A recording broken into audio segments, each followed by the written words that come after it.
and a huge night for your career as well. Massive night for my career. So yeah, victorious 100%. That's my goal, that's my plan, and that's my motivation. So yeah, looking forward to it. Respect to the team. May the best man. Well, my thoughts on it is that Jake Paul's had a lot of accusations over the years for a guy who's had no amateur fights. What's he had, about 10 or 12 fights, yeah. Fights, I'm not sure what he's had. And, you know, you look at the opposition he's had and people saying, when's he going to fight somebody? He stepped up. He's stepping up to a two-time world champion, a genuine heavyweight, a proper heavyweight champion, and an active fighter. And this is a big moment for him. I want to see somebody's teeth falling out. So I told Anthony, I already messaged Anthony as I listen. It is 10-ounce gloves. It is a boxing match. It's not an exhibition. This isn't a 58-year-old Mike Tyson. This is one of the most dangerous finishers in the world, who is probably 5 levels above Jake Paul. Netflix is about to shake the entire combat sports world on December 19th with a matchup that feels like it came straight out of a simulation. Jake Paul, the internet's most polarizing disruptor, is stepping into a legitimate heavyweight prize fight against Anthony Joshua, a former unified world champion, Olympic gold medalist, and one of the most dangerous punchers of this era. 8 rounds, 3 minutes each, 10-ounce gloves, no shortcuts, no influencer rules, no catch weights, no exhibitions. Exhibitions. His is real professional boxing. AJ is 6'6", 250. Even if AJ just wants to keep him on the end of a jab, look at the reach. He's got a 6-inch reach on Jake. And trust me, the Chloe concept has told me the 6 inches is more than enough. Okay? So that's going to be a problem. Again, not even talking about the fact that AJ is more dangerous with just his power, but the jab, the reach, the extent, turnover of the right hand, he's going to be able to hit Jake at range. Jake can't even hit him. 43 amateur fights, 32 pro fights. He's 28-4. He's an Olympian. He's a gold medalist. He's won the world title. Delusional, yes. Very rich, yes. It just For years, people mocked Jake Paul for fighting undersized or aging opponents. They said he needed to face someone young, powerful, exhibitions. Powerful endurienced, Sumio powerful, and someone in with real pedigree. Someone pedigree. Now he has it. Pedigree. Joshua isn't just another big man. He's a generational puncher with the kind of physical force most heavyweights struggle to handle, let alone YouTubers. 8. YouTubers. Yet Jake signed the contract anyway. No hesitation. No hidden clauses. 8 YouTubers. Clauses. E said yes to the hardest possible version of this fight. It is 10-ounce gloves. It is a boxing match. It's not an exhibition. This isn't a 58-year-old Mike Tyson. This is one of the most dangerous finishers in the world, who is probably 5 levels above Jake Paul and a weight division above him.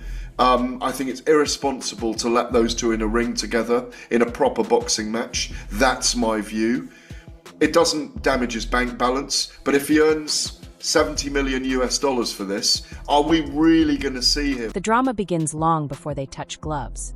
Joshua must weigh in under 245 pounds, clauses. A number he hasn't hit in years. He's been fighting around 250 to 255 recently, so he now has to cut down while keeping his explosiveness. Explosiveness.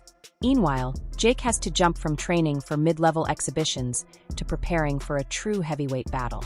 That's a full physical transformation in just weeks. Explosiveness. Weeks.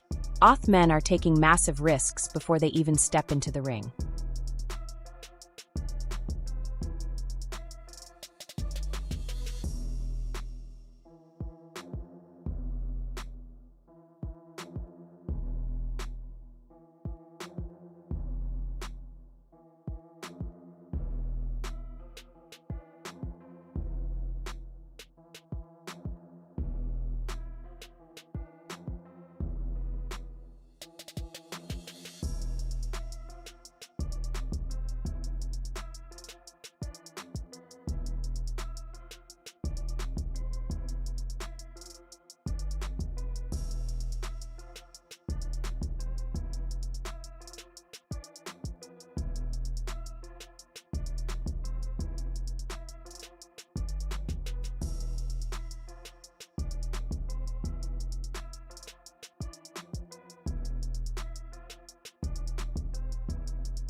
The hype is already out of control, and the first press conference hasn't even happened. Weeks. Happened. ANS are split right down the middle. Happened. Middle. Alf the internet is praising Jake like he's the boldest man alive, saying, "This is the kind of chaos boxing needs, Samio middle. Someone willing to fight the monsters. Someone monsters. Hayri calling him the face of modern risk-taking to monsters, risk-taking. The other half is stunned, wondering if Jake has finally lost his mind. Because who looks at Anthony Joshua, risk-taking? A 6 feet 6 inches powerhouse with dynamite in both hands. Ann says, "Yep, that's the fight I want. TN want." Hat mix of admiration and disbelief is what's making this matchup go viral. My thoughts on it is that Jake Paul's had a lot of accusations over the years for a guy who's had no amateur fights. What's he had, about 10 or 12 fights? I'm not sure what he's had. And, you know, you look at the opposition he's had and people saying, when's he going to fight somebody? He stepped up. He's stepping up to a two-time world champion, a genuine heavyweight, a proper heavyweight champion, and an active fighter.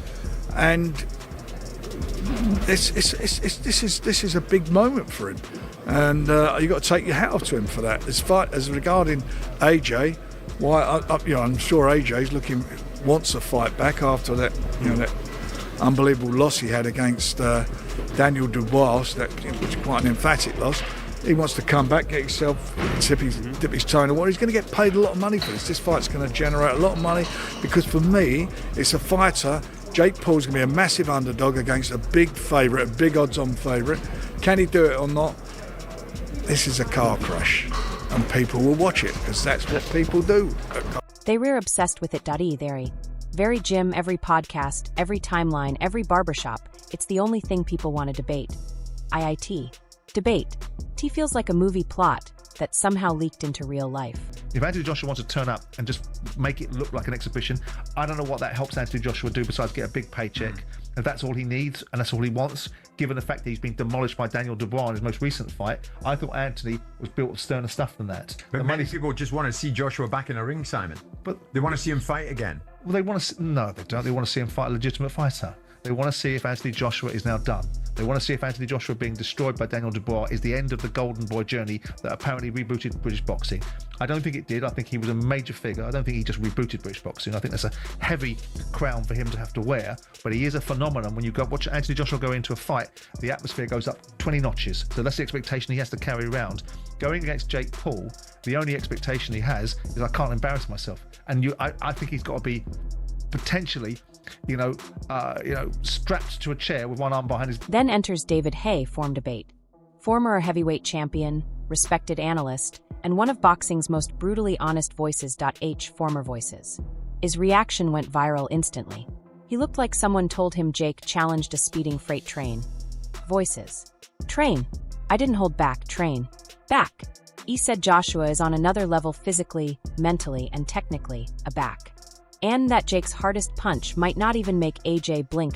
And blink. And when Joshua hits back? Hay joked Jake might be Googling medical centers before he finds his mouthpiece. Derek said yesterday that he could see Jake leaving in an ambulance. Do you think it's that dangerous of a fight for Jake? I think this fight, if you get knocked out, there's one thing in Ngannou getting knocked out with one shot. He's a big man. What is he? I don't know, 20 stone. He's an absolute monster. Jake Paul's a cruiserweight.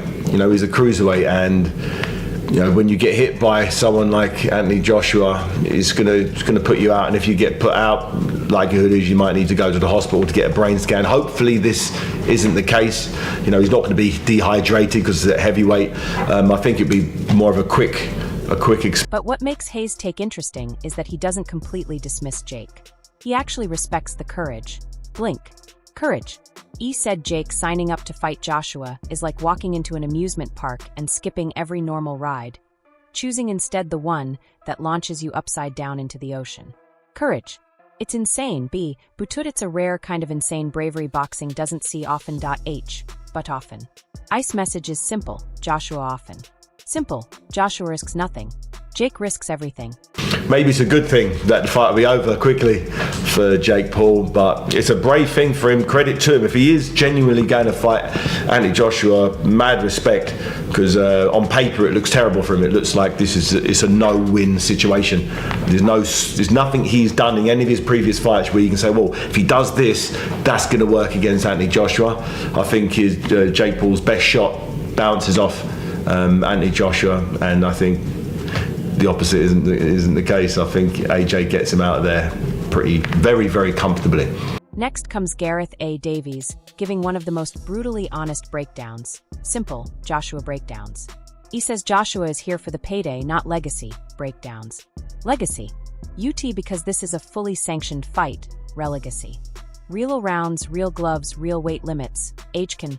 Real. AJ can't TT shrug it off if something goes wrong. Give 100% respect to Jake Paul, but that's a dangerous fight for him. He probably gets knocked out, and I'm not trying to be a hater. I'm not saying nothing bad, but Anthony Joshua is Anthony Joshua. You know, he's multiple-time champion, Olympic gold medalist. You know what I mean? The last time somebody stepped in the ring with him that didn't have that much boxing experience was Ngannou, and you've seen what happened to him. But big respects to Jake Paul. It's gonna be a good card. You know what I mean? It's a big fight, and it's a good fight, man. I give 100% respect to Jake Paul for even taking that. Gareth's harshest point is crystal clear. If AJ can't clear. If Joshua doesn't dominate quickly, ideal clear. If ideally within the first 2 rounds, ideally, the backlash will be brutal. The brutal. And not just from fans, but from the sport itself. Imagine the headlines if Jake Paul survives half the fight, or even goes the full distance. Joshua's reputation would take a massive hit. On the flip side, if AJ does what most experts expect and stops Jake early, he walks away with millions and gains a whole new American audience on Netflix. It's a rare situation, high stakes and low stakes at the same time. Jake could get knocked down the first round and get up. Second round gets obliterated in the same way that Francis Ngannou gets obliterated. Enormous credit to Jake Paul for this, who is putting together the most unique box rec in professional boxing history. Nate Diaz is on his box rec. Julio Cesar Chavez Jr. is on his box rec. Mike Tyson is on his box rec. And come December 19th, Anthony Joshua is going to be on his box rec. And Anderson Silva, remember? Anderson Silva, one of the greatest MMA fighters of all time. Ridiculous box rec. And then Derek Chisora enters the conversation. High conversation. F everyone else is giving essays, Chisora is bringing a flamethrower. Conversation. Flamethrower. He hears the matchup and immediately predicts absolute destruction. He's not talking strategy. He's talking violence. Pure, unfiltered violence. In classic Chisora style, he says if Joshua doesn't finish Jake within a few rounds, he'll be roasted online forever. See some blood. I want to see somebody's teeth falling out. So I told Anthony, I already messaged Anthony. I was like, listen, I tell you what, I said to AJ, if this goes past 5 rounds, everybody's going to be having a go at you because you can't go past 5 rounds with this kid. It has to go past 1 round or 2 rounds. Past beyond 4 or 5 rounds, you know, people are going to be doubting you as a fighter himself. So he has to smoke him out like what he did Francis Ngannou in Saudi Arabia in 1 round. When he claims AJ could knock Jake out just by breathing on him, fans didn't know whether to laugh or agree. Chisora's comments sound crazy, but he's expressing what many boxing fans secretly believe. He's saying the quiet part out loud, and that's why people love hearing his take. Yeah, and I think you're dead right. Is he worried about that? Is he worried about what happens, if he doesn't see him off in the first round or the second round?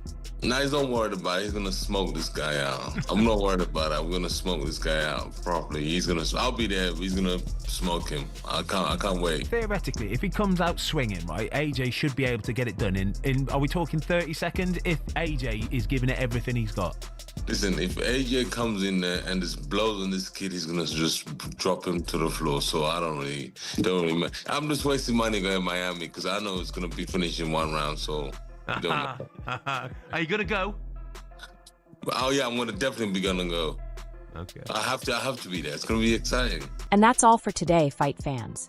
Make sure to hit the like button, subscribe to the channel, and turn on notifications so you never miss the latest boxing updates.